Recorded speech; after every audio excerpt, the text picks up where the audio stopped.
Assalamu alaikum and welcome to our channel. Today we're going to be continuing with our overview of the study of Islam in Black history. And I'm going to be reading from this book, Centering Black Narrative. I mentioned it in the previous week, but I was reading primarily from the book Beyond Bilal by Mustafa Briggs. This book is co-authored by Imam or Sidi Ahmed Mubarak as well as Imam Dawood Walid. I'll also have a link to this book in the description for you all to purchase a copy. Support these brothers. They've done excellent scholarship. The introduction is what I'm actually going to read today, and it's quite long, and it's put forth by, or it was penned by our good brother Ustad Abdullah bin Hamid Ali. He's been on the program before, and inshallah, we plan on having him in a week or so to talk about his book, The Negro in Arab Muslim Consciousness. And again, I really just appreciate the scholarship that these brothers have put forth on this particular topic. And a lot of people ask, well, why is this really an issue? Islam doesn't deal with race, so on and so forth. And I think that actually I'm going to let these brothers speak because they address this matter or they address this question, which is a really good question. But let me start from the forward. I said introduction, but it's actually the forward. He says W.E.B. Du Bois famously said that, quote, the problem of the 20th century is the problem of the color line, end quote. It appears that the color line is also the problem of the 21st century. When it comes to the question of the value of Black lives, it seems that more important than color, Blackness has been a problem of practically every century of recorded history. This is Abdullah bin Hamid Ali. Uh, While it is very easy to trace the origins of color based race stratification in all major civilizations, there is evidence of a disdain for darker skin and the subsequent denial of the same social privilege given to those of lighter skin. This is true of the ancient Chinese, where northerners practiced color discrimination against the darker skinned inhabitants of the South, the Brahmins of India, who discriminated against their darker Dravidian counterparts.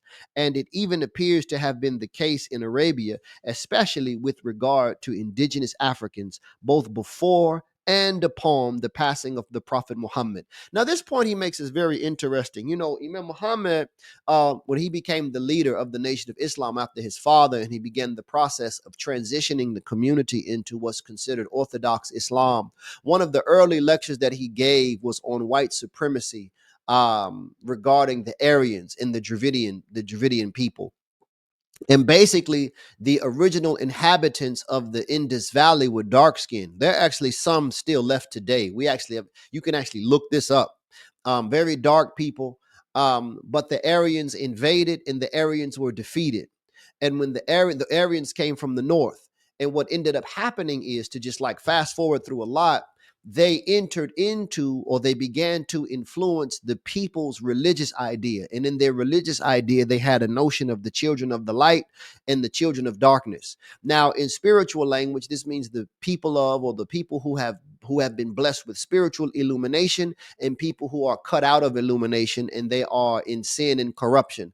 But what the Aryans were able to do, they were able to influence the understanding of the inhabitants of the land to get them to believe that the children of the light were those of lighter hue, and the children of the darkness were those of darker hue. And the history says when they came back to invade for a second time, this time the Aryans won, because they had already psychologically defeated the inhabitants, the darker skinned Dravidians. And Imam Muhammad, going back to him, he said this was in his research the first time he had really discovered white supremacy, or this color consciousness thing being used as a tool for conquering or as a tool for dominance. And this is what the Ustad mentions here. He says, besides the obvious disparities in political, economic, military, and cultural capital between whites and others, white supremacy and black antipathy find meaning socially through the sale of skin whitening creams. This is something that's still popular in the Caribbean, etc. In India, where whitening creams are used by both women and men, sales are in excess of a $300 million per year industry, vastly outpacing sales of Coca-Cola. That's a lot. Even in African countries like Nigeria, according to the World Health Organization, up to 77% of Nigerian women utilize skin whitening creams. Wow. Practically every language, including those of Africa, contains metaphors of white positivity and black negativity. And according to the South African scholar David Goldenberg, the Hamitic myth relating to Black Africans to perpetual slavery to non Blacks spread amongst Muslims in the 7th century during Arab incursions into North Africa, not only during the transatlantic slave trade. According to Goldenberg, really, before reading into this, though, this is profoundly deep. So when people say, "Well, why do you all talk about race? This doesn't exist in Islam." There are a lot of things like we don't have, for example, capitalism or communism brought up in the Quran per se, but we have discussion in the Quran, verses in the Quran, and teachings of our prophet that address these matters as they have unfolded in the modern world. In other words, when communism, for example, was making inroads into the Muslim world, there were Muslim scholars who did the research and came to rebut communism from an Islamic perspective. Well, in this Western world, in modern America, race is an issue. And it's very important for us who see this as a problem, not so much that we even are seeking to, it's not even an issue for us who are Muslims. Most of the time, when we take up race as an issue, it's because other people are saying your religion, Al Islam, is racist. And we are making it clear, no, it is not. In order for us to do da'wah here in the United States of America, it becomes very important to take up these matters as a point of discussion. Okay, so he's quoting, I read this book that he's quoting from too, Goldenberg, who he really tries to attribute the curse of Ham to the Muslims, but it's in the Bible, though. He says, beginning with the 4th century Syriac Christian cave of treasures, a biblical tradition that saw Canaan as cursed with slavery now included a statement informing the reader or listener that Canaan was the ancestor of dark-skinned people. The link of blackness and slavery in the various versions of the work is clear, though implicit, while an explicit link in the form of a dual curse on both blackness and slavery begins to appear in the 7th century Islamic texts. This exegetical innovation coincides with the 7th century Muslim conquests in Africa, which brought an increasing influx of Black African slaves to the Near East. From this time onward, the curse of Ham, that is, the exegetical tie between blackness and servitude, is commonly found in works composed in the Near East, whether in Arabic by Muslims or in Syriac by Christians. The increasing reliance on the curse coincides with the increasing number of blacks taken as slaves.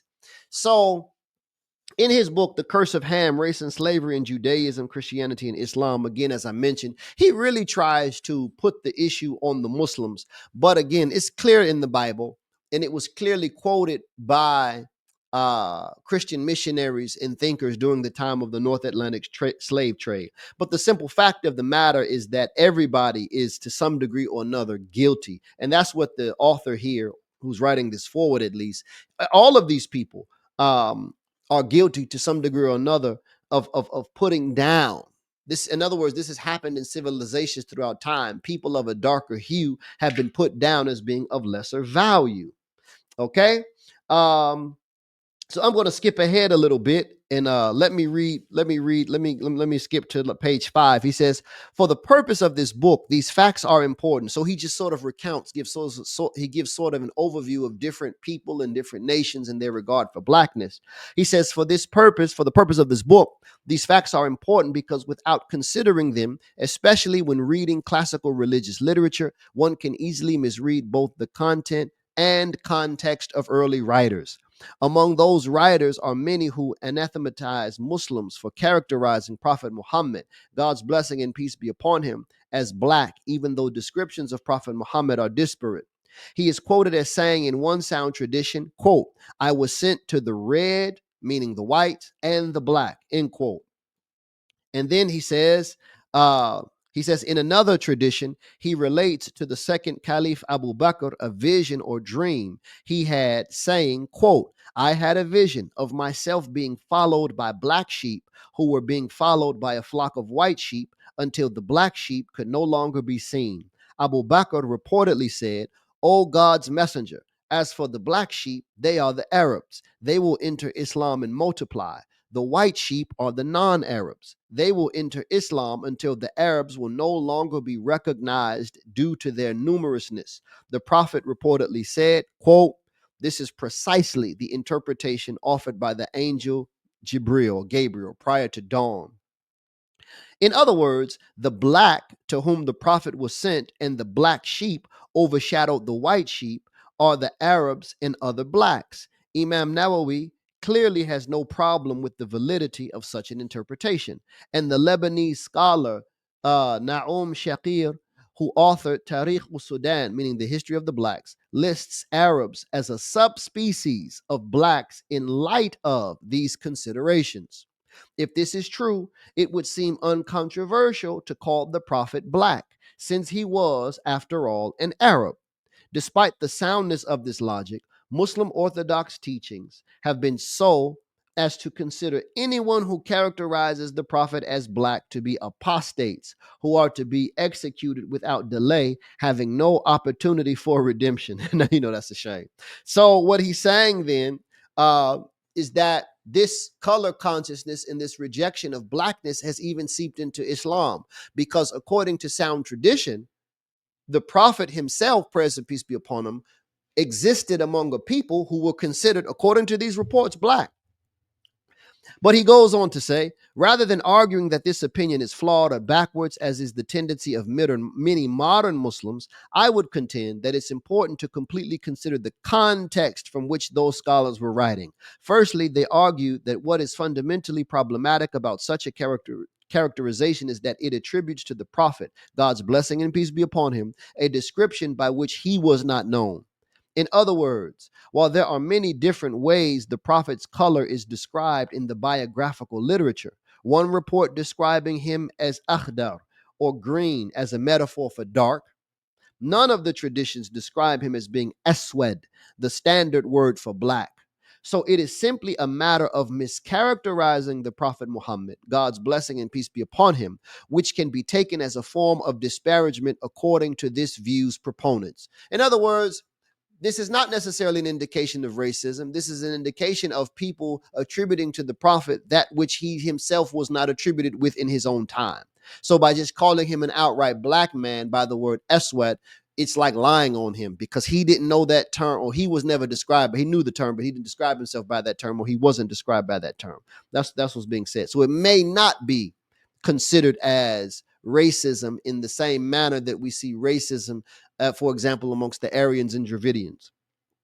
The second reason for this view of Muslim theologians is that Aswad, or black, during their age connoted things which were very negative. One could surmise that this was further magnified by the very fact that most of the Arabs became white, as predicted by the aforementioned prophetic tradition. So there's a lot he's saying here. I know that this is just a forward, but he goes into the idea that the Arabs they became white people in time. The original ones were more dark, and then at the same time, the word for black, just like in today in modern America or modern Western culture, black, if it's used like black magic or a black ball, it's used in connection with things negative. That could be another reason why they rejected the Prophet Muhammad being called black, though these reports relating to him before attribute to him darkness. Conversely, it would be argued that characterizing Prophet Muhammad as white, abyad, is the result of interpretive preponderating, tarjih. That is to say that a choice was made according to a certain criteria accepted by many Muslim theologians to prefer hadiths which state or imply that the Prophet was white-skinned over other descriptions which suggest otherwise. So this was a theological decision. As a matter of fact, the most widely accepted versions of the prophet's physical description utilize the somewhat ambiguous wording azhar al-lawn, which has been interpreted by many scholars as meaning white-skinned. Some versions described him as white imbued with redness. Some say that he was like the pith of a date palm tree. Others like an ingot of silver. dark. And in Tirmidhi's collection from Anas B. Malik, brown colored, asmar alone. According to Hafiz Dhahabi, whenever someone is called white, it means wheat, the color of wheat colored. With this much discrepancy, it seems that theologians who anathematized Muslims for merely describing the Prophet as black had no solid basis for this ruling, since the reports of the Prophet's putative whiteness is neither the result of indisputably authentic reports, tawatur, nor a matter of religion, deen, for which a person can be declared an apostate. Otherwise, the authors of Sunni manuals of orthodox dogmatic theology like Tahawi would have included this among the required beliefs of all Muslims. In other words, it's not a matter of belief what his color was. The absence of this point of doctrine further corroborates the claim that the belief in the Prophet's putative whiteness is not a requirement of Muslim faith. Even if true, it can be compared to declaring a person to be an apostate for denying the existence of China. As for scholars who believe that the offense has less to do with the mixed characterization of the prophet's person, but that calling someone black is universally disparaging, this would necessitate that there were no black prophets, and that it would likewise be disparaging to characterize any of them in such terms. We know that the first claim, that there were no black prophets, is false, because the Quran says, "We have sent a messenger to every nation." This is the Quran. "And we sent messengers before you. Among them are some whose accounts we have given you, and others whose accounts we have not given you." So if every people were sent messengers, then this includes the black people, the black nations. As for that latter claim, there are a number of sages and prophets who have been described as either black or dark brown, including Luqman, Moses, and Jesus. This is in Hadith, the Hadith in Islam. Moses, Jesus, and Luqman described as black. In addition, if black is universally disparaging, it would mean that it is unlawful to refer any given person is black, since the Quran says, "Do not speak ill of one another. Do not use offensive nicknames for one another." According to Jahiz, the 9th century East African rationalist scholar of the Mu'tazila sect, all 10 of the Prophet's paternal uncles from his grandfather Abdul Muttalib were dark brown. It would stand to reason then that if Prophet Muhammad was not a dark skinned man, he was definitely the offspring of a tribe of dark brown people. According to linguists like Ibn Manzur, Tha'lab, and other scholars like Ibn Athir and Nawawi, the majority of Arabs were light and dark brown, asmar wa adam. Were we to classify the Arabs according to popular taxonomies in Western countries today, they would easily fall under the quote colored or quote black designation. This is just true. Anyone who's traveled the Muslim world, especially when you go not only in Arabia, Yemen, also places like Mauritania, it's just very clear. Egypt, the Sudan, Ethiopia, all of these various regions, it's very clear that these older peoples are a mixture of hair textures, colors, and other features that we would call in the West black. These are black people. Okay. Though the early Arabs considered themselves to be a distinct race from the surrounding populations, they did not characterize themselves as whites. Rather, the quote whites of their day were those of Persia, Byzantium, and the Levant, who they referred to as the Reds. Very important. The white people were called red people. Since white was an offensive characterization most commonly used to indicate that a person had unattractive spots of albino like discoloration on their skin, a condition known today as vitiligo. For this reason, Ibn Manzur says in his Lisanul Arab, which is really the authoritative text on the Arabic language, like a lexicon, red means white. Uh, Said as a way of taking flight from the description of vitiligo. Remember, the people used to describe themselves according to how the sun affected them. All right. And then he says, so let me skip a little bit. The fact that white during the prophetic era was taken to be disparaging would mean that if black is an offensive characteristic, white would also be offensive a fortiori. So he's going through.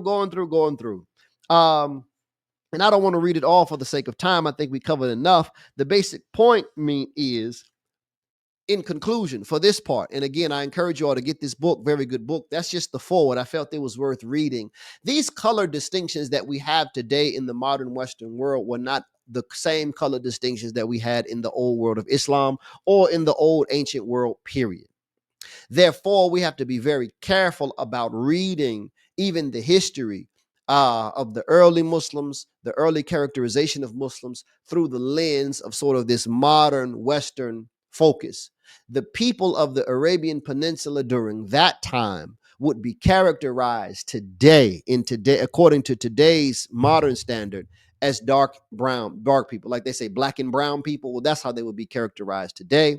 Therefore, anti-black racism, as espoused by these people in academia, uh, uh, uh, um, in seeking to promote social justice or whatever what they're doing in academia, when they seek to attribute these anti-black sentiments to the Muslims of the early community or to Islamic tradition, it simply doesn't hold up to the facts, which are supported by sound hadith, the characterization of language, let alone the presence of black prophets, as mentioned in the tradition of the Muslims and is well known. Tomorrow, inshallah, we'll continue with this lovely book. Again, I'll put a link to it in the description. Until next time, peace. Assalamu alaikum.